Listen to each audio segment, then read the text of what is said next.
Hello दोस्तों, स्वागत है आपका आपके अपने यूट्यूब चैनल एनसीईआरटी विद शिखा में। हम पढ़ रहे थे कक्षा 10 की एनसीईआरटी का विज्ञान का पहला चैप्टर हम पढ़ रहे थे, रासायनिक अभिक्रियाएं एवं समीकरण। उसमें हमने पढ़ा था रासायनिक अभिक्रियाओं के बारे में, रासायनिक समीकरणों के बारे में तथा रासायनिक समीकरण को संतुलित करने के बारे में हमने पढ़ा था। ठीक है, आज हम पढ़ेंगे रासायनिक अभिक्रियाओं के प्रकार, कितने प्रकार की होती हैं। उससे पहले अगर आपने चैनल को सब्सक्राइब नहीं किया है तो प्लीज़ सब्सक्राइब कर लें, साथ में बेल आइकन भी प्रेस कर लें ताकि आपको सारी वीडियो सबसे पहले मिल सके।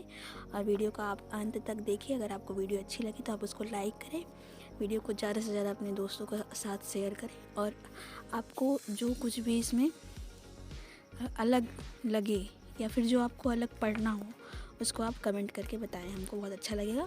ठीक है, चलिए हम शुरुआत करते हैं। तो आज हम पढ़ेंगे रासायनिक अभिक्रियाओं के प्रकार। देखिए, रासायनिक अभिक्रियाएं 5 प्रकार की होती हैं। संयोजन अभिक्रिया, वियोजन अभिक्रिया, और वियोजन अभिक्रिया को अपघटन भी कहते हैं। अपघटन अभिक्रिया, विस्थापन अभिक्रिया, द्विविस्थापन अभिक्रिया और उपचयन एवं अपचयन। इन सारी अभिक्रियाओं को हम क्रम से पढ़ेंगे। आज हम पढ़ेंगे आज की इस वीडियो में संयोजन अभिक्रिया और वियोजन अभिक्रिया के बारे में। ठीक है, चलिए शुरू करते हैं। संयोजन अभिक्रिया। संयोजन अभिक्रिया क्या होती है? जब 2 या 2 से अधिक पदार्थ मिलकर एकल उत्पाद का निर्माण करते हैं, ऐसी अभिक्रियाओं को संयोजन अभिक्रिया कहते हैं। ठीक है, 2 या 2 से अधिक पदार्थ मिलकर, जैसे मान लीजिए यहाँ पे CaO है और जल है। ठीक है, कैल्शियम ऑक्साइड और जल है, ये दोनों पदार्थ मिलकर बुझा हुआ चूना बनाए हैं, CaOH का टेकन ट्वाइस। ठीक है, बुझा हुआ चूना। तो ये दो पदार्थ हैं, 2 पदार्थ मिलकर एकल उत्पाद बनाए हैं। जो उत्पाद बन गया है वो एक ही है। तो इस तरह की अभिक्रिया को संयोजन अभिक्रिया कहते हैं। साथ में इसमें उष्मा भी उत्सर्जित होती है। तो जिन अभिक्रियाओं के उपरांत उनके प्रोडक्ट के साथ उष्मा उत्पन्न होती है उन्हें ऊष्माक्षेपी अभिक्रिया कहते हैं। इसके बारे में हम आगे पढ़ेंगे अभी, ऊष्माक्षेपी अभिक्रिया किसे कहते हैं। ठीक है, तो जो अगर किसी अभिक्रिया में 2 या उससे अधिक पदार्थ, 2 या 2 से अधिक पदार्थ अगर मिलके एक पदार्थ बनाते हैं, एक उत्पाद का निर्माण करते हैं, तो ऐसी अभिक्रिया को संयोजन अभिक्रिया कहते हैं। ठीक है, तो इसका एक उदाहरण यहाँ हो गया। आगे हम देख लेते हैं इसके और भी अन्य कई उदाहरण हैं। जैसे कार्बन है, वो ऑक्सीजन के साथ अभिक्रिया करके कार्बन डाइऑक्साइड बनाता है, कार्बन डाइऑक्साइड गैस बनाता है कार्बन ऑक्सीजन के साथ अभिक्रिया करके। और हाइड्रोजन है, वो ऑक्सीजन के साथ अभिक्रिया करके जल बनाता है। तो ये 2 पदार्थ हैं, कार्बन और ऑक्सीजन का 2 पदार्थ मिलकर कार्बन डाइऑक्साइड का एक उत्पाद निर्माण किया है। ठीक है, हाइड्रोजन का और ऑक्सीजन, ये 2 पदार्थ मिलकर जल का एक उत्पाद का निर्माण किए हैं। तो ये सारी संयोजन अभिक्रियाएँ हैं।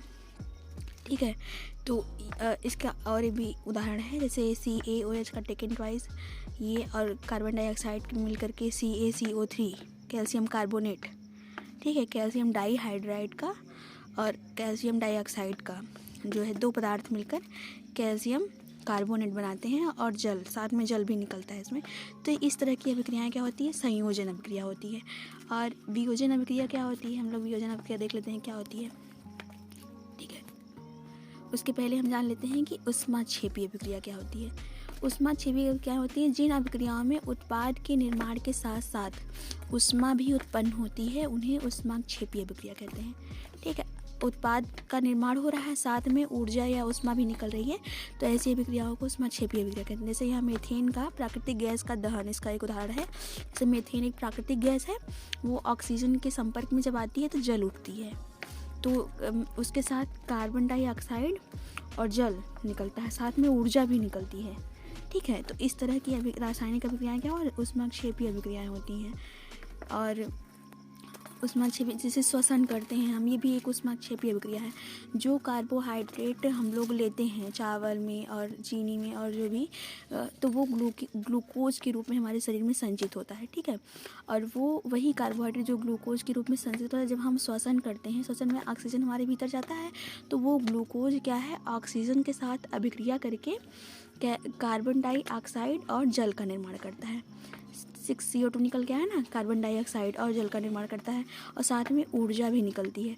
तो यह भी क्या है, एक ऊष्माक्षेपी अभिक्रिया। और हम श्वसन करते हैं तो हमारे अंदर ऊर्जा का आता है ना, अभी हम सांस बंद कर दे लेना थोड़ी देर के लिए, तो हम जैसे लगता है कि मतलब हमारे अंदर ऊर्जा ही नहीं है, तो श्वसन से हमें ऊर्जा भी मिलती है।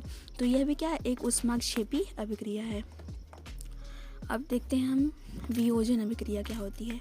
वियोजन अभिक्रिया होती है यदि किसी अभिक्रिया में एकल अभिकर्मक टूटकर छोटे छोटे उत्पाद प्रदान करता है, तो यह एक वियोजन अभिक्रिया है। जैसे संयोजन अभिक्रिया में हमने पढ़ा कि 2 या 2 से अधिक पदार्थ मिलकर एक उत्पाद का निर्माण करते हैं, लेकिन वियोजन अभिक्रिया में क्या होता है, एक ही पदार्थ टूटकर 2 या 2 से अधिक पदार्थों में बढ़ जाता है। जैसे यहाँ पे देखिए फेरस सल्फेट जो है ये ऊष्मा को प्राप्त किया, और फेरिक ऑक्साइड और सल्फर डाइऑक्साइड और सल्फर ट्राइऑक्साइड 3 पदार्थों में ये बट गया, या 3 भागों में ये बट गया। तो यह एक तरह की वियोजन अभिक्रिया है। तो इसमें क्या होता है कि ऊष्मा, ये इसको ऊष्मा की आवश्यकता होती है। जब इसको फेरस सल्फेट को जब ऊष्मा प्रदान की जाती है तब ये टूट जाता है अपने 3 भागों में। तो यह एक तरह की ऊष्मा शोषी अभिक्रिया है। जिस अभिक्रिया में ऊष्मा का मतलब अवशोषित की जाती है, ऊष्मा की आवश्यकता होती है, उसे ऊष्मा शोषी अभिक्रिया कहते हैं। ठीक है, तो वियोजन अभिक्रिया के और भी उदाहरण हैं, जैसे चूना पत्थर है CaCO3, इसको ऊष्मा जब दी जाएगी तो ये बुझा हुआ है चूना, कैल्शियम ऑक्साइड और कार्बन डाइऑक्साइड मतलब दो भागों में टूट जाएगा, 2 पदार्थों में। ठीक है, 2 भागों में टूट जाएगा। और जैसे पैलेडियम डाइनाइट्रेट है, ठीक है, 2PdNO3 का टेकन ट्वाइस, इसको जब तापन दिया जाता है, ठीक है, इसको जब ऊष्मा प्रदान की जाती है तो ये लेड ऑक्साइड और नाइट्रोजन डाइऑक्साइड और ऑक्सीजन 3 भागों में ये टूट जाता है। ठीक है, तो हमने वियोजन अभिक्रिया के बारे में पढ़ा। ठीक है दोस्तों, अगर आपको वीडियो अच्छी लगी हो तो आप वीडियो को लाइक करें, ज़्यादा से ज़्यादा शेयर करें। आप हमको वीडियो में कमेंट करके बताएं कि आपको वीडियो कैसी लगी। और अगर आपने चैनल को सब्सक्राइब नहीं किया है तो चैनल को सब्सक्राइब कर लें और साथ में बेल आइकन प्रेस कर लें। ठीक है, और साथ में अपना ख्याल रखें।